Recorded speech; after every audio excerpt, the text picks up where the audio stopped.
Headline news Vinda वेदना શ્રાવણ માસના પ્રથમ સોમવારે સોમનાથ સાનિધ્યે ભાવિક ભક્તોનો સાગર છલકાયો હતો. વહેલી સવારે 4 કલાકે દર્શનાર્થીઓ માટે મંદિરના દ્વાર ખોલવામાં આવ્યા હતા. મંદિર પરિસરમાં પાલખી યાત્રા સમયે પણ મહાદેવ સ્વયં નગરચર્યાએ નીકળ્યા હતા. ગુજરાતના પૂર્વ નાયબ મુખ્યમંત્રી નીતિન પટેલ પણ સોમનાથના શરણે પહોંચ્યા તો દેશ વિદેશથી યાત્રિકો પણ ઉમટી પડ્યા હતા.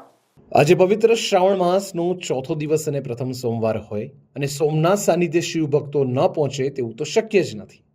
આજ રોજ શ્રાવણ માસના પ્રથમ સોમવારે શિવ ભક્તોનું ઘોડાપુર સોમનાથ સાનિધ્યે ઉમટ્યું હતું અને વહેલી સવારથી દર્શનાર્થીઓની કતાર લાગી હતી. વહેલી સવારે 4 કલાકે મંદિરના દ્વાર ભક્તો માટે ખોલવામાં આવતા જ મંદિર પરિસર હર હર મહાદેવ અને જય સોમનાથના નાદથી ગૂંજી ઉઠ્યું હતું. ત્યારબાદ મહાદેવની પ્રાતઃ પૂજા અને પ્રાતઃ આરતી કરવામાં આવી હતી. તેમજ મહાદેવને પ્રાતઃ વિશેષ શૃંગાર પણ કરવામાં આવ્યો હતો. સવારે 8:30 કલાકે પાલખી યાત્રાનું પણ આયોજન કરવામાં આવ્યું હતું, જેમાં જાણે સ્વયં મહાદેવ નગરચર્યાએ નીકળ્યા હોય તેવા દ્રશ્યો સર્જાયા હતા.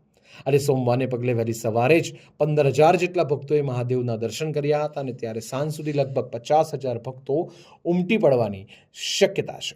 શ્રાવણના પ્રથમ સોમવારે આજે વહેલી સવારે 4 વાગ્યાથી જ મોટી સંખ્યામાં લોકો ભગવાન સોમનાથજીના દર્શનાર્થે આજે મોટી લાઈનો લાગી હતી અને વહેલી સવારથી જ લોકો દર્શનનો લાભ લીધો છે. ખાસ કરીને આજે આરતી દરમિયાન પણ સતત મોટી સંખ્યામાં લોકોએ ભગવાન સોમનાથજીનો દર્શનનો લાભ લીધો.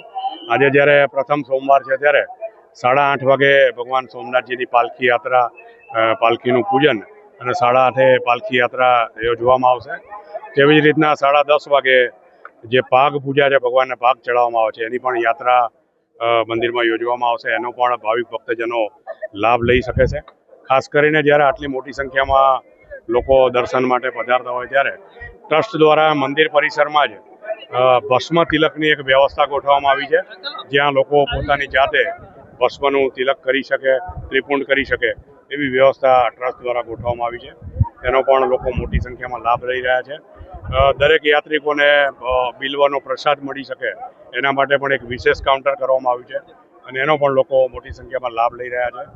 ખાસ કરીને આજે વહેલી સવારથી અત્યાર સુધીમાં 15,000થી વધારે લોકોએ દર્શનનો લાભ લીધો છે. આજે પ્રથમ સોમવારે ભગવાનને બિલ્વપત્રનો શૃંગાર કરવામાં આવશે, જે ખૂબ જ પ્રચલિત થઈ છે એવી માત્ર 25 રૂપિયાની બિલ્વ પૂજા 5 લાખથી વધારે લોકોએ આજ દિન સુધીમાં નોંધાવી છે અને ટ્રસ્ટ દ્વારા એને પ્રસાદીનું પણ આજ રોજથી એને ઘરે પહોંચે એ માટેની શુભારંભ કરવામાં આવે છે. ખાસ કરીને ભગવાન સોમનાથજીની જે સવારની મહાપૂજા થાય છે એમાં માળાનું પૂજન થાય અને ત્યારબાદ લોકોને એ માળા માત્ર 100 રૂપિયામાં મંદિરના કાઉન્ટર પરથી પડે એવી વ્યવસ્થા પણ એક ગોઠવવામાં આવી છે. એટલે લોકોને આ પૂજા થયેલી માળા પણ મંદિર પરના કાઉન્ટર પરથી મળી શકશે. જય સોમનાથ. શ્રાવણ માસમાં ખાસ કરીને શિવજીના પ્રિય એવા સોમવારનું મહત્વ હોય છે, જેને પગલે દેશ વિદેશથી યાત્રાળુઓ સોમવારે મહાદેવને શીશ ઝુકાવવા આવતા હોય છે. તેવામાં આજરોજ સંતો મહાત્માઓથી લઈને નેપાળ સુધીના શ્રદ્ધાળુઓ સોમનાથ મહાદેવને શીશ ઝુકાવવા પહોંચ્યા હતા અને વસુદેવ કુટુંબકમની ભાવના લોકોમાં કેળવાય તે અંગે સંદેશ પાઠવ્યો હતો. ખાસ કરીને વેરાવળ સહિત આસપાસના વિસ્તારોમાંથી ગઈકાલ રાત્રિથી જ લોકો પદયાત્રા કરી સોમનાથ મહાદેવના દર્શને પહોંચ્યા હતા અને ઘણા સેવાભાવી લોકો અને સંસ્થાઓ દ્વારા આવા શ્રદ્ધાળુઓને કોઈ અગવડતા ન પડે તે માટે ઠેક ઠેકાણે પ્રસાદી, પાણી અને શરબતના સ્ટોલ પણ ગોઠવવામાં આવ્યા છે. ઉપરાંત સોમનાથ સાનિધ્યે પણ વિવિધ શ્રદ્ધાળુઓ અને સોમનાથ ટ્રસ્ટ દ્વારા પ્રસાદના સ્ટોલ પણ ઊભા કરવામાં આવ્યા છે. સુરક્ષાની વાત કરવામાં આવે તો પોલીસથી લઈને જિલ્લા વહીવટીતંત્ર પણ સોમનાથ ટ્રસ્ટની સાથે યાત્રિકોની સુવિધા માટે 24 કલાક સજ્જ બન્યું છે. मैं नेपाल से आई हूँ.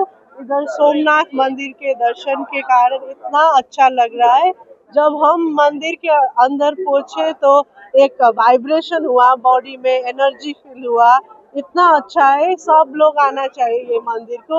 ये शिव का मुझे लगता है एक ऐतिहासिक और बहुत ही बढ़िया मंदिर है. आज श्रावण के लिए सब लोग इतना भीड़ है. 4 बजे से लोग पैदल आ रहे हैं, चप्पल भी नहीं पहना है, इतना है. और लाइन भी बहुत बड़ा है, पर बहुत अच्छा लग रहा है, बहुत ही अच्छा लगा श्रावण के महीने. हिंदू राष्ट्र को बनाने के लिए सबसे पहले तो जितने भी यहाँ आप खड़े हैं, कम से कम तिलक और शिखा तो होना चाहिए. सबसे पहले हम हिंदू बने. अब वसुधैव कुटुंबकम ये नारा हमारा ही है। पूरा विश्व ही अपना परिवार है और हिंदू बनने के लिए कोई सर्टिफिकेट की जरूरत नहीं। आप हिंदुओं के संस्कार को मानिए, संस्कारित बनिए, अहिंसा परमो धर्म इत्यादि जो स्मृति वचन है आप शास्त्रों को मानिए, भगवान हिंदू देवों में श्रद्धा रखिए और दूसरे का अपकर्ष मत करिए, दूसरे ईर्ष्या मत करिए और शास्त्रों का जो भी वचन है उनका स्वाध्याय करिए। आप हिंदू ही हैं। विश्व में जो भी होता है वो सब हिंदू ही पैदा होते हैं, बाकी तो फिर गुटबाजी है। सनातन धर्म ही है और हिंदू तो बन चुके हैं भैया। आप अपना जो रहन सहन है और वाणी भूषा है, पहरवेश है, उसको आप हिंदू बनाइए। आप हिंदू बन चुके हैं, आपको हिंदू बनना ही नहीं है। सभी अग्निवंश की संतान है और हिंदू शास्त्र में हिंदुओं में श्रद्धा रखिए। आप हिंदू ही हैं। बनाने के लिए कुछ अलग से उद्योग नहीं करना। मस्तक पे तिलक हो, शिखा हो, अपना पहरवेश हो, अपना आचरण हो, क्योंकि जिसका धर्म डूब चुका है उसको कोई नहीं बचा सकता। जिसको अपनी संस्कृति का गर्व नहीं है उसको कौन बचाएगा? जिसका आत्म गौरव मर चुका है उसको कौन बचाएगा? मनुष्य और पशुओं में एक ही अंतर है, विवेक। डरते खाते सोते पीते तो पशु भी है, मगर मनुष्य में एक विवेक है। और इस भारत भूमि में हम पैदा हुए हैं, किसी भारतीय माता पिता के गर्भ से उत्पन्न हुए हैं। ये हमारा सौभाग्य है।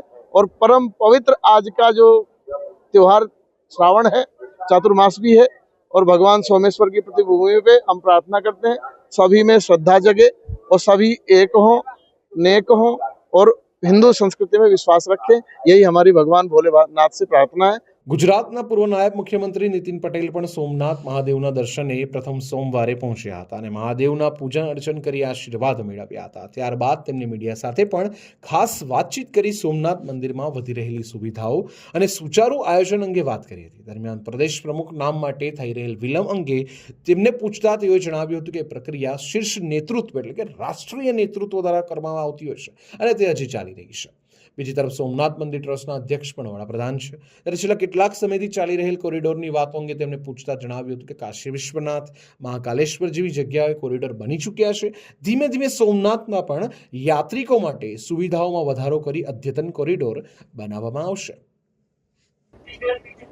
આજે સમગ્ર દેશ અને દુનિયામાં વસતા દરેક હિન્દુઓ ભગવાન શિવજીના ઉપાસકો શ્રાવણ મહિનાને ખૂબ ભક્તિભાવપૂર્વક ભગવાનની સેવા પૂજા કરે છે અને એમાં પણ જ્યારે સોમવાર હોય અને શ્રાવણ મહિનાનો પહેલો સોમવાર હોય ત્યારે પ્રથમ જ્યોતિર્લિંગ એવા આપણા સોમનાથની અંદર લાખો ભક્તો આખા દેશમાંથી ને પરદેશથી ભગવાનના દર્શન કરવા માટે આવે છે।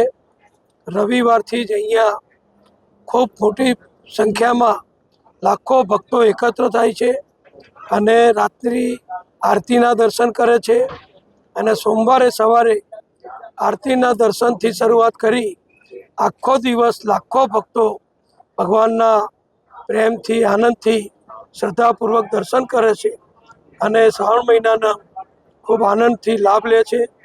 સોમનાથનું મંદિર અનેક સુવિધાઓથી સભર આખું કેમ્પસ બની ચૂક્યું છે। અહીંયા સારામાં સારી તમામ પ્રકારની ભક્તો માટે સગવડો છે।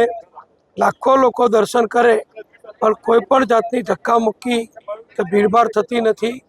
બધાને શાંતિથી ભગવાનના દર્શન થાય છે અને સાથે સાથે આ વિશાળ પ્રાંગણમાં અનેકવિધ પ્રવૃત્તિઓ અહીંયા ધાર્મિક રીતે ચાલતી હોય છે, એનો પણ ભક્તો લાભ લે છે। અનેક ભક્તો ભગવાનની પૂજા પણ કરે છે, અનેક ભક્તો ભગવાનની ધજા પણ ચડાવે છે અને આજે તો સોમવાર હોવાથી ભગવાનની પાલખી પણ અહીંયા નીકળી અને મંદિરની પ્રદક્ષિણા કરી એમાં પણ હજારો ભક્તો આનંદથી જોડાયા। એટલે બધા જ ખૂબ ઉત્સાહથી ભગવાનના દર્શન કરે છે।